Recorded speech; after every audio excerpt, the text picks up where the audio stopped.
What's up, fight fans? This is Kurt DeVille with Counterpunch Boxing News, and I have some new news concerning Andy Ruiz Jr. The WBC heavyweight rankings, July 21st, Andy Ruiz Jr. moves up. Oleksandr Usyk is out. Okay, Andy Ruiz has moved up to the number 2 spot in the World Boxing Council heavyweight ratings after Oleksandr Usyk dropped out due to an impending shot at Anthony Joshua. As is the policy with every sanctioning body, once a fighter competes for another title, they get removed. Usyk is on the cusp of confirming a challenge against Joshua as the WBO mandatory challenger. This scenario means the WBC acting according to the rules and regulations. Finally. It's good news and bad for Ruiz, though. The Mexican could have been the number 1 contender after Deontay Wilder fought champion Tyson Fury on July 24th.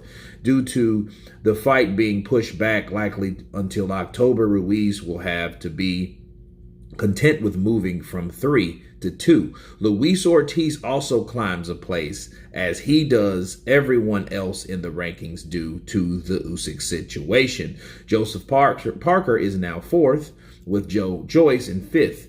In the top 10 are Michael Hunter, an ex-European title holder Aget Caballel, Efe Ajagba, Filip Hrgovic, and Tony Yoka. Okay, now, let me counterpunch. What does that mean for Andy Ruiz? It means 1, nothing, or 2, he has to fight the number 1, which is the elephant in the room that people aren't talking about. The number 1 guy, okay, the interim champion is Dillian Whyte, okay? The number 1 guy is Deontay Wilder, okay? So he stayed at number 1 since this is from a contractual agreement, so that's where it is. See, if Tyson Fury would have fought Deontay Wilder and beat Deontay Wilder, then Deontay Wilder would have been out. He would have dropped to whatever ranking, okay? But as far as Andy Ruiz, you go to number 2. It would seem like you would have to fight Dillian Whyte, that you couldn't fight Wilder because Wilder already had his opportunity to fight Tyson Fury, which is the WBC champ. So that means he would have to fight that next person in line. That next person in line is the interim champion, okay? Unless they want to make some type of thing, or Dillian Whyte gets beat up by Jermaine Franklin. So I don't know that, who knows? But this normally happens, and it is how the rule's supposed to go. Okay, now speaking on how the rule's supposed to go, Dillian Whyte's supposed to have had his opportunity a very long time ago. Okay, so what they're pointing out is the fact that Andy Ruiz is moving up the rankings and he's getting closer on the WBC end versus all those other belts. But if he had to wait on the WBC, if I was Andy Ruiz, I would look at other options, because other options always tend to be faster than the WBC. Look what they've done in the last 3 years. Absolutely nothing. They've dicked over Dillian Whyte. They've frozen up the heavyweight belt, okay, for years. I mean, before that, look at Deontay Wilder for a second. Deontay Wilder fought Dominic Breazeale.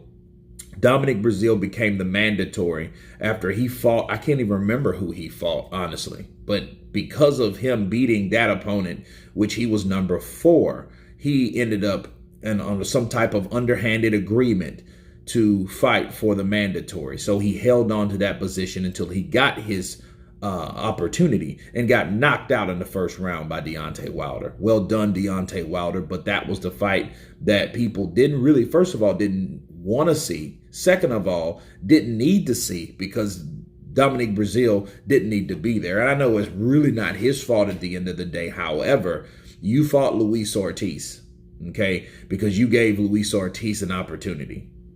Then you gave Luis Ortiz another opportunity, which made no sense. Okay, whereas 1 should have been Ortiz, 2 should have been Dillian Whyte.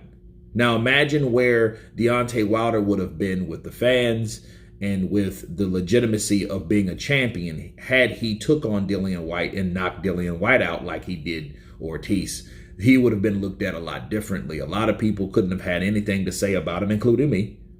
And he would have moved on with the respect of being the only person, him and Joshua, to knock out Dillian Whyte. So Dillian Whyte would be that guy that was under the scenes or a couple ranks below, or just is not as good as the Elite Three. You know, the only person he really didn't fight was Tyson Fury. But that opportunity got snatched from him by the hands of Povetkin. Okay, so Povetkin was that guy that took that opportunity from him. See, now Dillian Whyte has 2 losses, okay? And he can't have a third. Like Dominic Breazeale, no one talks about that guy anymore. Why? Because he's lost 3 times. And the third person he lost to was a guy that his notoriety was losing against Tyson Fury and busting Tyson Fury's eye open a couple places. But you know what I mean? That was his claim to fame. But you got beat by that guy that had that one stint of a buzz, and therefore you're out. Dillian Whyte can't do that again. But Dillian Whyte was the man to beat because he was only once beaten at the time. So I think that coming back to the WBC, what they're allowed to do, what they're allowed fighters to do, they should be, again, more like the IBF. They would have been looked at a lot differently. That's why a lot of other sanctioning bodies are trying to do opposite of what the WBC is doing. So Andy Ruiz moving up the ranks with the WBC, I suggest he does something else because the WBC will be locked up a long time. But anyway, you guys tell me what you think of the WBC moving Andy Ruiz up to number 2. Of course, please subscribe. And you guys been Counterpunch. Peace.